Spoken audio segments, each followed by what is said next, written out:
Hey everybody, Keith, Gerry, you are watching Pop Culture Minefield, and in today's episode we will be looking at the beginning of production of Netflix's huge hit, The Umbrella Academy has begun. My housemates were watching the final episodes tonight. Oh. Yes, I walked out there and saw they were watching it, and I stopped for a minute because it was one of my favorite moments. I'm like, oh. Also, speaking of season 2, DC Universe's hit show Titans season 2 will be adding a brand new character. Yeah. And it's someone that, it's one of the original Titans. And we're also going to do something that I suggest we do as a segment for every episode in the future, which we would call Keanu moments. Because Keanu is just the shit. And he's got so much cool stuff always going on. I mean, even if he's not making a movie, we should just follow him all the time. Like, Keanu tweeted this today. I'm so boy in love with him. I want to be him when I grow up. And maybe after the credits, I will be. So, roll the credits.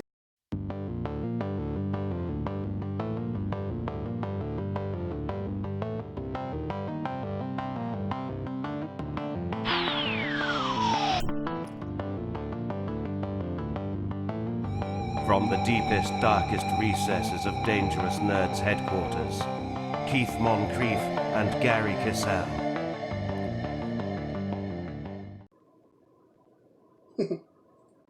Oh, you're back. Anyway, look, he's in the kitchen cooking. I don't know what he's doing. Decided like he had the munchies like in the middle of the show. Anyway, it's a smoke alarm.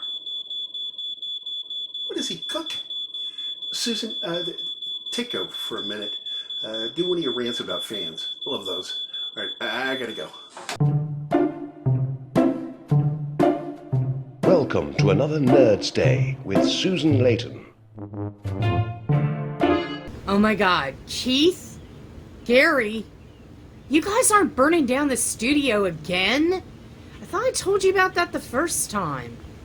I hope you're okay. Hey, welcome to NERDSDAY. I'm Susan Layton.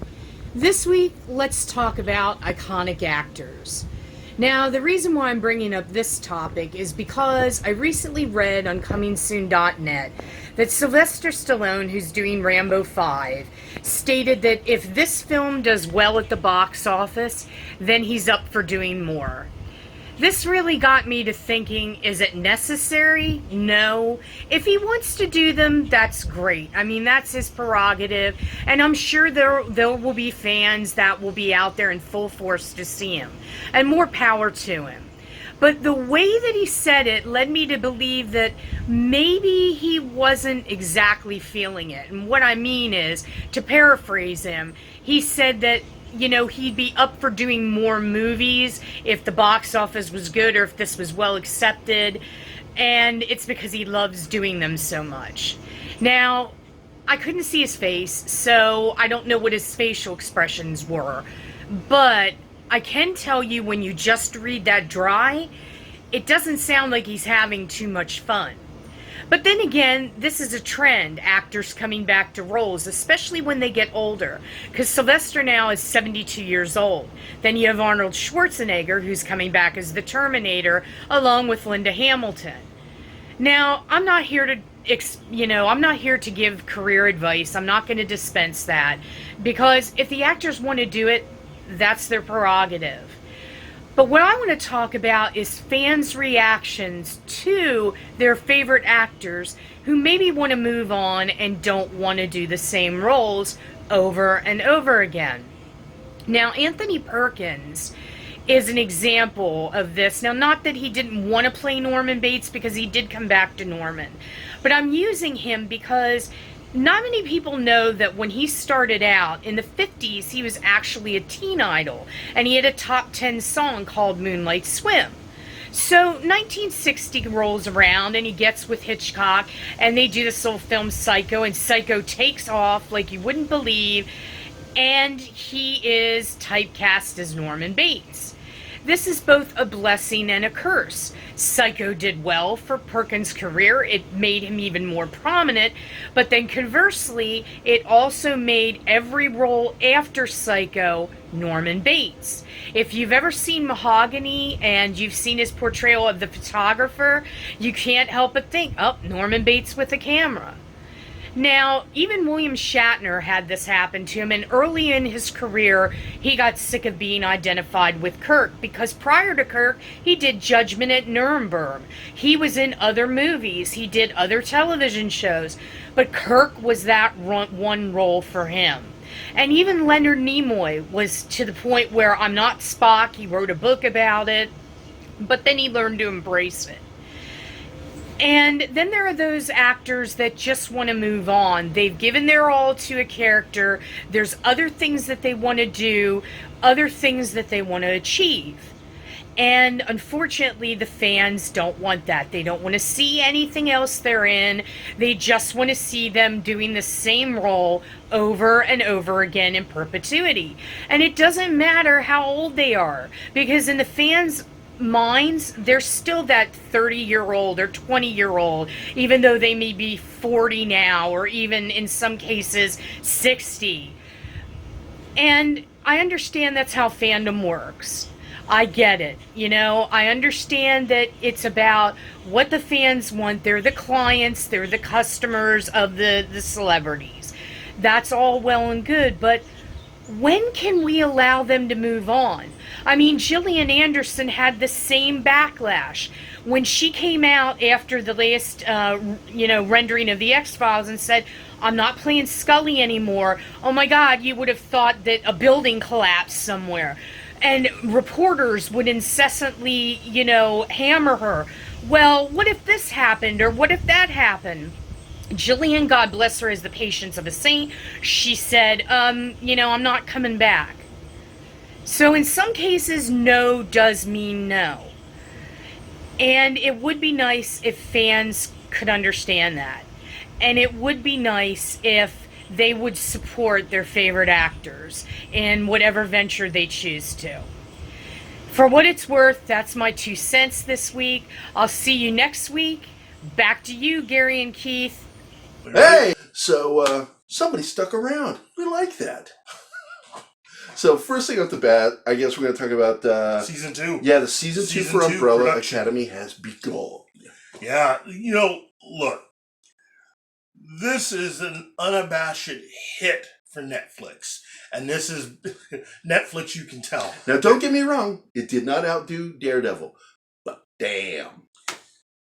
Damn, man. But this was one of the first ones that they actually released the numbers on. Mm-hmm. Of course, we all know the real reason. We all know the real reason why they did it, and it wasn't just to brag about Netflix. It was to tell CBS, hey, you know all that lying you're doing about how big a hit your show is? We've got the numbers. We can let people know the truth. CBS. So it's looking like the entire cast is back. Basically, this is just great news because it was a really well done show. Yeah. And it's one of the best of its type out there. Outside of being, outside of being on television, this very well could have been a movie and it would have been huge. And what I loved about it in so many ways was they pulled back a little bit. Yeah. Because after watching the show, I went and I read the comic. I always wanted to read the comic. I finally read the comic and I'm like, oh, they didn't have that in there. Oh, they didn't put that in there. But then I realized why they didn't. They were avoiding the budget getting too high. Yes. And focused on story. And characters. We know how to write. So, it's like your stories need to be character driven, really good characters. Your characters always need to be dynamic. and each character was different.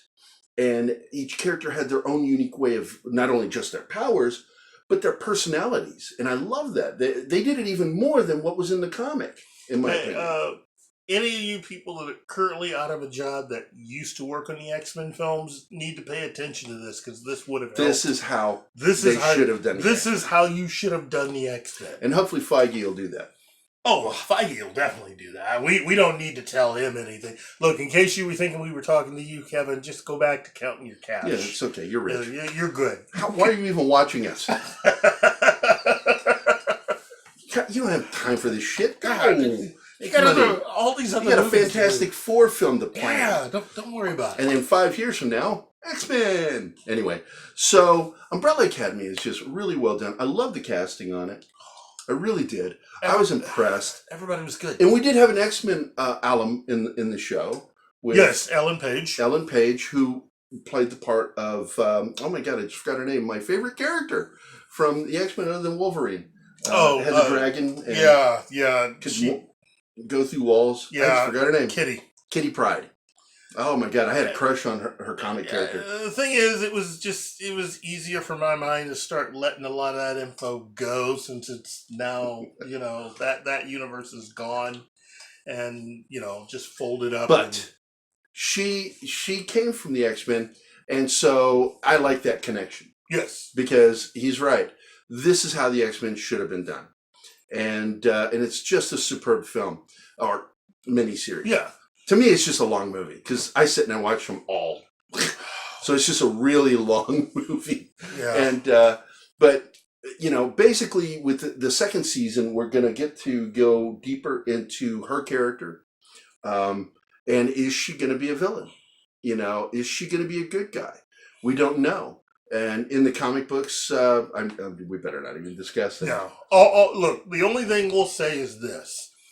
There's an actual brand new Umbrella Academy release out there in the comics. Oh, I didn't know that. Yeah, there's new stuff. So, go to your favorite local comic book shop and tell them we sent you and that you're asking for the new Umbrella Academy. And trust me, they know where it is. Even if they say they don't, they do. I just want you to know, I like off-brand sodas. Not the big commercial brands. I guess A&W. Yeah. So. But that's phenomenal, though, that they were able to have all the success and that they're getting a season 2. And speaking of season 2, that brings us over into the DC universe on their show Titans, which a lot of people seem to really dig. I was not excited about it at all. Yeah. Because the whole fuck Batman line really pissed me off. But then I got into the show and I realized what was going on with his character. And so I'm like, okay, he's angry. He's angry at what happened between him and Bruce, so I'll forgive it. And I thought, you know what? It's not a great show. It's a pretty good show. Yeah. And I like the fact that they're taking time out to slowly introduce characters. Now, as we've previously stated on the program and as they've released in the press releases, season 2 will be filled with more characters as you expand on all of the individual character storylines. They're going to have to add more characters to help do that. And actor Ian Glenn, who many of you know as Jorah from Game of Thrones, has been tapped to play Bruce Wayne Batman. And he's a good actor. Yes. Because I've watched him on his own show. He had a series that's been on Netflix for a while. Mm-hmm. Really good show about an alcoholic detective in Ireland who solves crimes and tries to figure out who killed somebody. And it's a really dark show. It's not like Columbo. This is it's dark. It's just... But he's such a good actor. And I'm like, yeah, I could see him as an older Batman. Yeah. So it's a good choice. And you were talking about Drew Van Acker. Actor Drew Van Acker, who many of you may know from the series Pretty Little Liars, has been tapped to play... Yeah. Not aimed at... Imagine that. But he's been tapped to play Garth, a.k.a. Aqualad, the original Aqualad from. It's such a terrible name for a yeah. character. But he will be playing that character in season 2 of Titans. Another tip of the cap to the original Titans comics of the late 60s, which spawned all of this. And I'm happy to see the character, because now we've already had Donna Troy, Aqualad here. I'm waiting to see. I really enjoyed their iteration of what's his name, Hawk and Dove, or no, what's the character, something in Dove? Yeah, Hawk and Dove. It's Hawk and Dove. Yeah. Because he's a bit of a psycho. Yeah. And I really like that. And of course, it was actually the sister of the original Dove. And because he died or something happened to him. And so they brought the female in. Yeah. And it's a really good story. And I was kind of hoping that maybe they'd go off on their own and do their own show. Well, I mean, that's the thing. That would have been a direction that I would have picked, considering how popular the show was. But they went ahead and decided to go a different direction by turning Doom Patrol into a series, which is cool. You know, I enjoy Doom Patrol. Yeah, I really do. That one's also a really, really good show. I consider it a much better show than Titans season 1. Doom Patrol is off the hook insane. It's really crazy. Yeah. Unbelievable writing. And I mean, I can see a little bit of what's his name in there that we don't like from CW.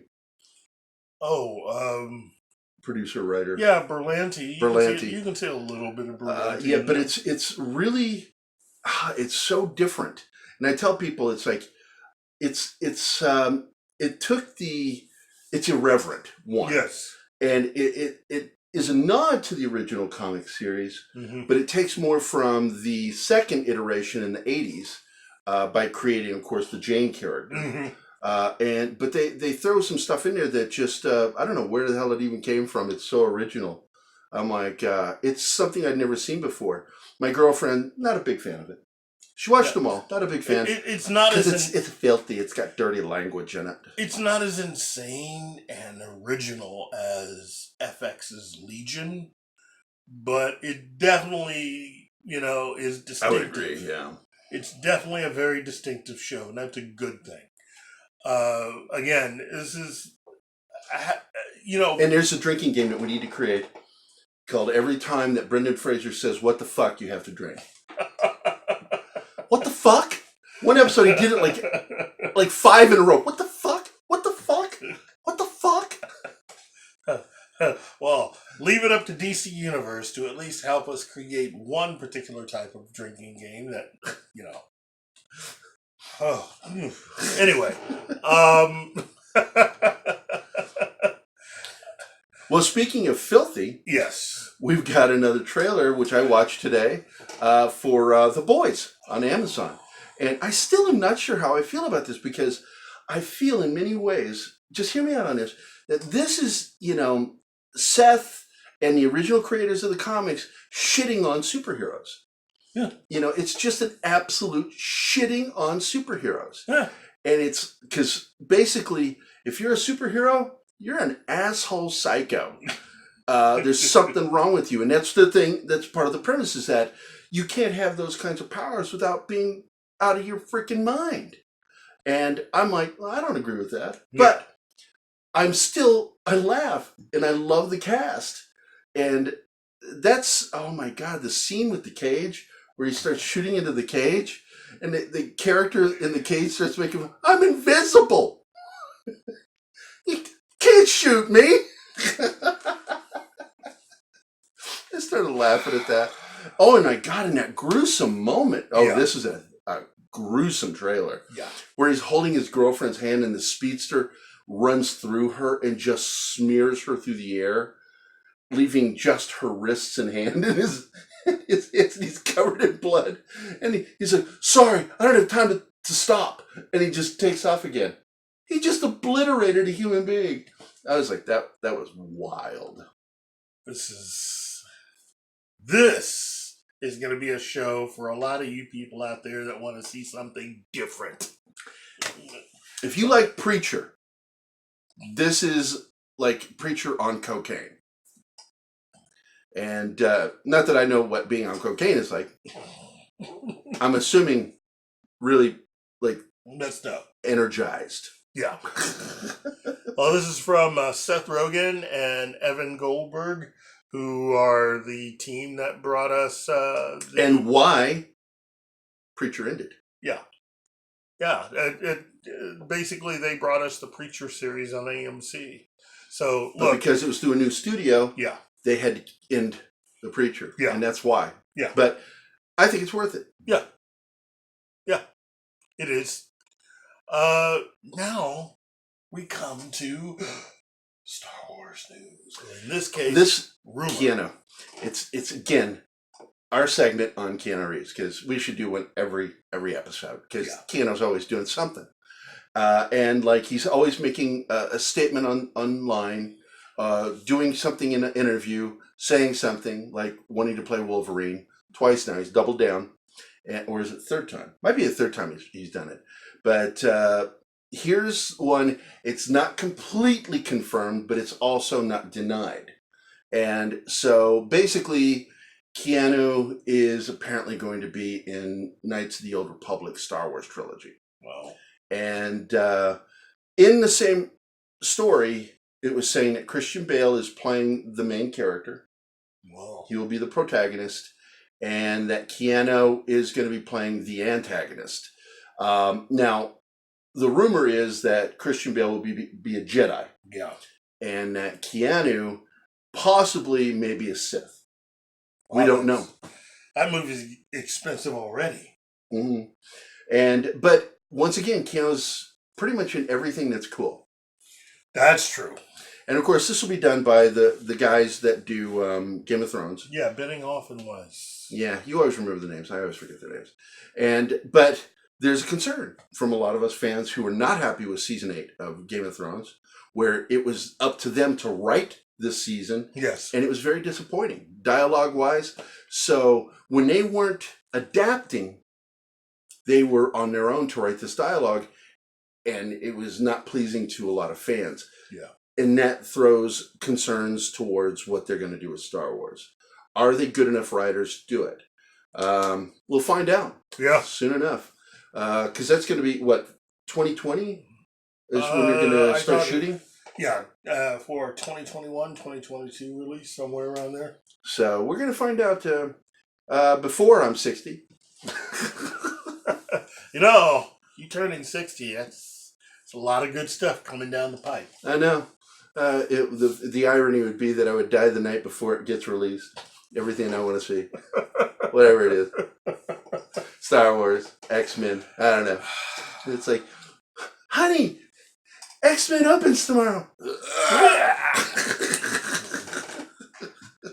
Wow. But there it is. I think that's some pretty amazing news. Keanu news. Yeah. Maybe that's what we should call it. Keanu news. Keanu news. Keanu's. I don't know.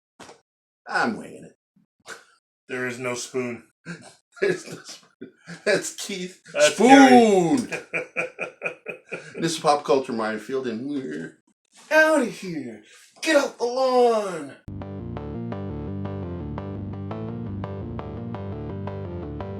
Please remember to like, subscribe and comment, as we love to hear back from our viewers. Also, if you enjoy our videos, please consider becoming a patron of our show through Patreon and or GoFundMe. Links are listed below the video in the description.